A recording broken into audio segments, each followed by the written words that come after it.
بسم اللہ الرحمن الرحیم الحمد للہ وکفى وسلام علی عباده الذین اصطفى اما بعد فقد قال اللہ تبارک وتعالی فی القرآن المجید والفرقان الحمید اعوذ باللہ من الشیطان الرجیم بسم اللہ الرحمن الرحیم الذين آتيناهم الكتاب يتلونه حق تلاوته أولئك يؤمنون به ومن يكفر به فأولئك هم الخاسرون صدق الله العظيم وصدق رسوله النبي الكريم ونحن على ذلك من الشاهدين والشاكرين۔ محترم بزرگوں اور دوستو،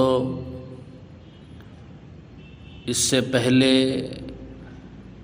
قرآن کے سب سے پہلے حق یعنی عظمت قرآن اور اس کے تقاضوں سے متعلق بات کی گئی تھی۔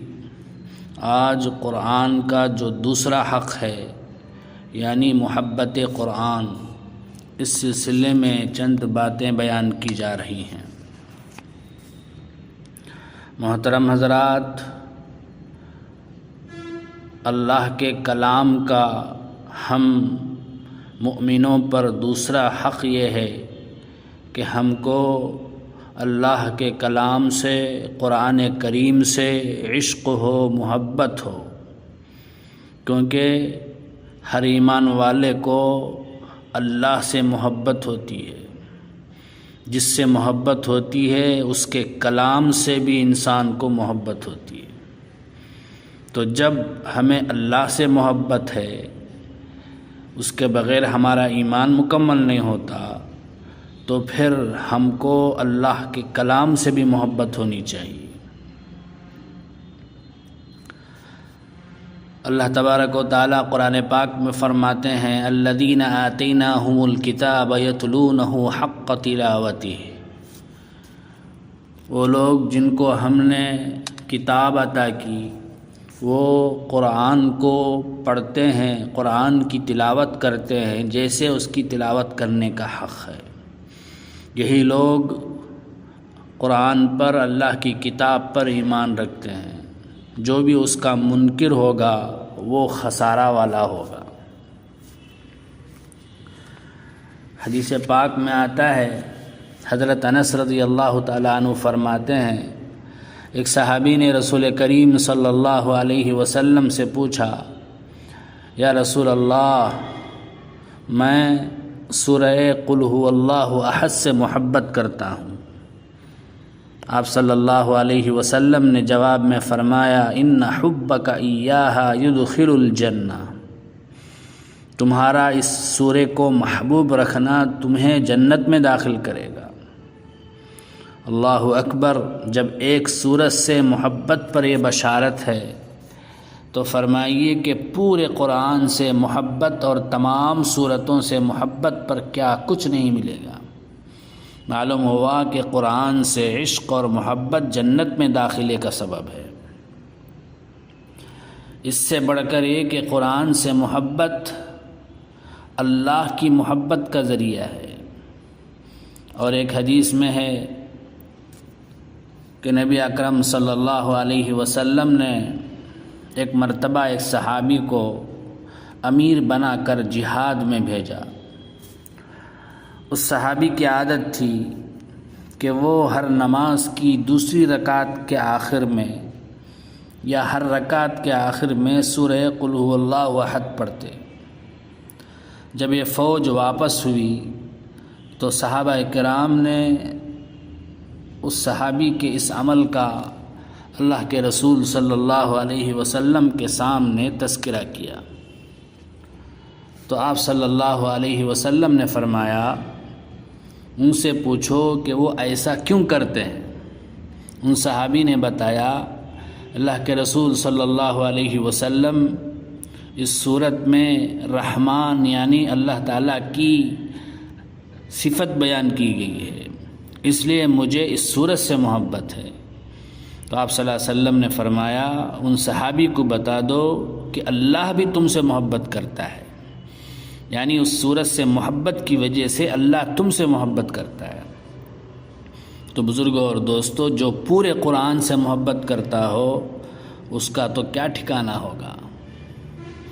یہاں یہ بات یاد رکھنے کی ہے کہ ان صحابی کو صرف ایک سورت سے محبت نہیں تھی، بلکہ محبت تو پورے قرآن سے تھی۔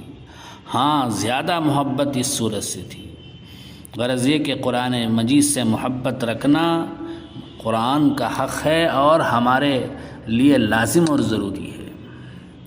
صحابہ کرام کی زندگی ہم جب اٹھا کر دیکھتے ہیں تو ان کو قرآن کی تلاوت سے اتنا شغف تھا کہ یہ چیز ان کی زندگی کا ایک روشن ترین باب تھی۔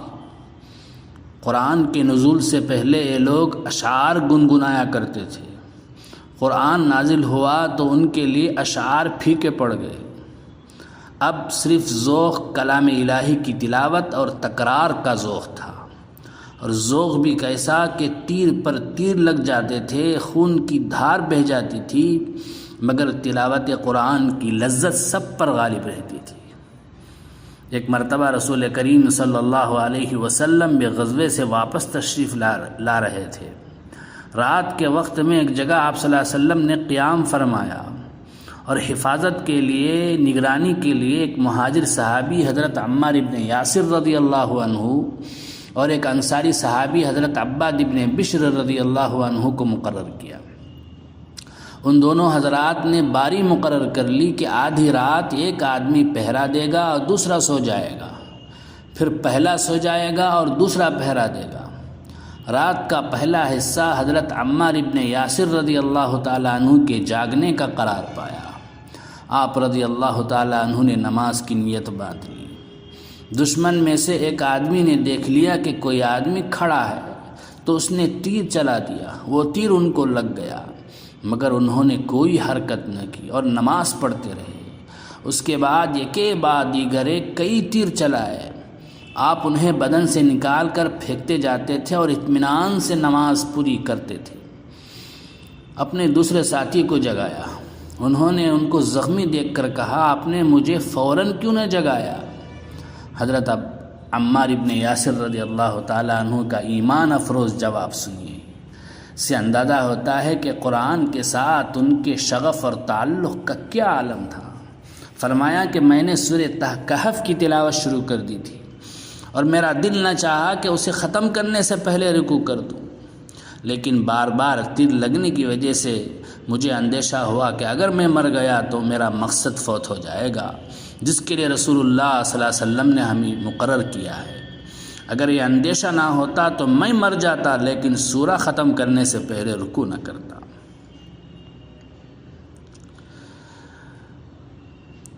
صحابہ کرام کے قرآن سے عشق کا یہ عالم تھا کہ اللہ کی بارگاہ سے رسول کریم صلی اللہ علیہ وسلم کو حکم ہوتا کہ اے نبی صلی اللہ علیہ وسلم، آپ ان کو قرآن پاک سناؤ۔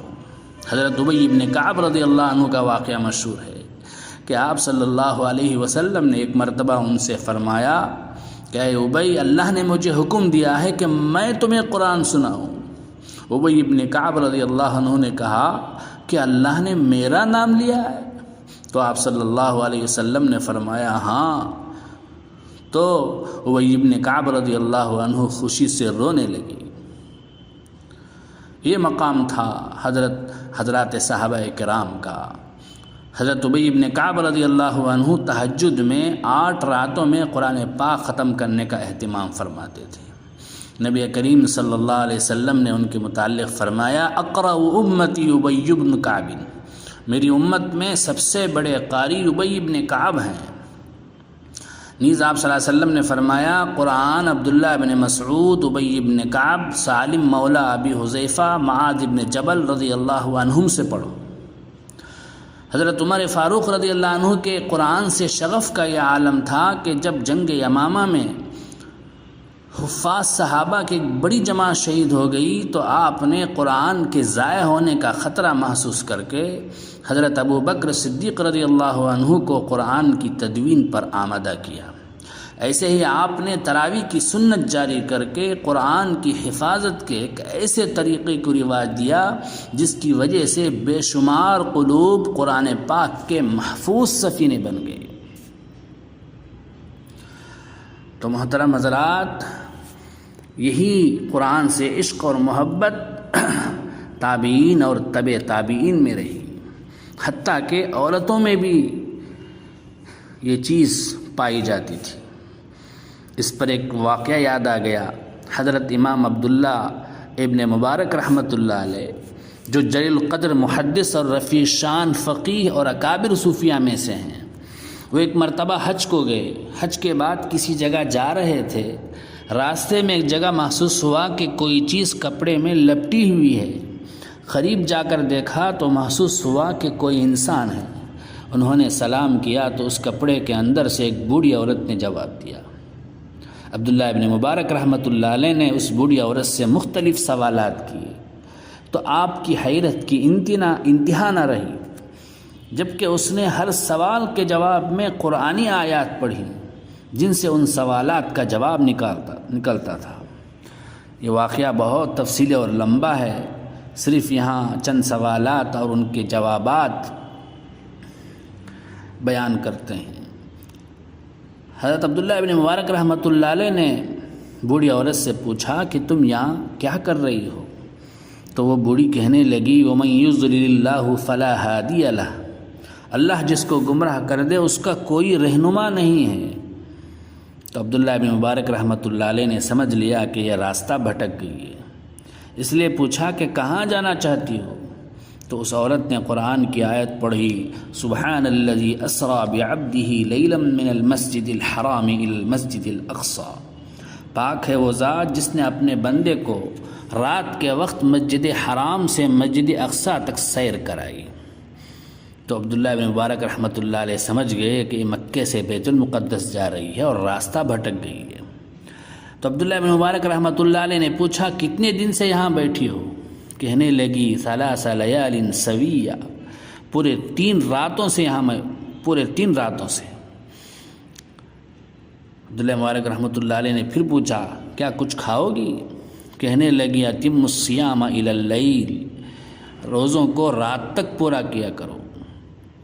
مطلب یہ ہے کہ وہ روزے سے تھی۔ حضرت عبداللہ ابن مبارک رحمۃ اللہ علیہ فرماتے ہیں، میں راستے میں ترنم سے شعر پڑھنے لگا تو اس بڑھیا نے کہا، فقرؤوا ما تیسر من القرآن، قرآن میں سے تم سے جو ہو سکے پڑھو۔ تو اس طرح جتنے سوالات حضرت عبداللہ ابن مبارک رحمۃ اللہ علیہ نے کیے، وہ بوڑھی عورت ہر سوال کا جواب قرآن کی آیات ہی سے دیتی تھی۔ جب اس کے بیٹوں کے پاس اس کو پہنچا چکے تو عبداللہ ابن مبارک رحمۃ اللہ علیہ نے بیٹوں سے پوچھا کہ تمہاری ماں کیا قرآن کے سوا کچھ نہیں بولتی؟ تو اس کے بیٹوں نے بتایا کہ ہماری ماں نے عہد کیا ہے کہ قرآن کے سوا کچھ نہیں بولے گی، اور یہی حالت ان کی 40 سال سے ہے۔ اللہ اکبر، قرآن سے کیا عشق و محبت ہے۔ تو بزرگوں اور دوستو، ہمیں بھی قرآن سے اسی طرح عشق اور محبت ہونا چاہیے۔ لیکن ہماری حالت کیا ہے؟ کیا ہم اللہ کے کلام سے ایسے ہی محبت رکھتے ہیں؟ کیا ہم سے اللہ کے کلام کا حق ادا ہو رہا ہے؟ بزرگوں اور دوستو، میں یہ نہیں کہتا کہ ہم میں سے کوئی بھی ایسا نہیں جو کلام مجید سے محبت نہ رکھتا ہو، بلکہ بات اکثر کی ہے۔ بعض اللہ کے بندے خوش نصیب ایسے ہیں جو قرآن سے عشق رکھتے ہیں، محبت رکھتے ہیں، مگر اکثر کی حالت کے اعتبار سے دیکھا جائے تو یہی کہنا پڑے گا کہ ہم میں قرآن مجید کی محبت نہیں۔ نوجوانوں کو جتنا شوق ذوق، جتنی محبت فحش لٹریچر، عریاں ناول، گندے رسائل سے ہے، کیا قرآن مجید کا ایسا شوق ہے، محبت ہے؟ ہرگز نہیں۔ ٹی وی کا جتنا شوق ہے، کیا قرآن کا اس قدر ذوق و شوق ہے؟ فلمی گانوں اور فلمی کہانیوں سے تو محبت ہے، مگر قرآن سے ایسی الفت و محبت نہیں۔ اس لیے مشاہدہ ہے کہ فحش باتیں، گالیاں، فلمی گانے، کہانیاں، عشقیہ اشعار اور نظمیں تو نوجوانوں بلکہ بچوں کو بھی یاد ہے، مگر صحیح قرآن نہیں پڑھ سکتے۔ 2-4 سورتیں بھی ڈھنگ سے یاد نہیں، کیا یہ بات اس بات کی دلیل نہیں کہ ہم میں قرآن مجید کا شوق اور ذوق اور اس کی محبت نہیں؟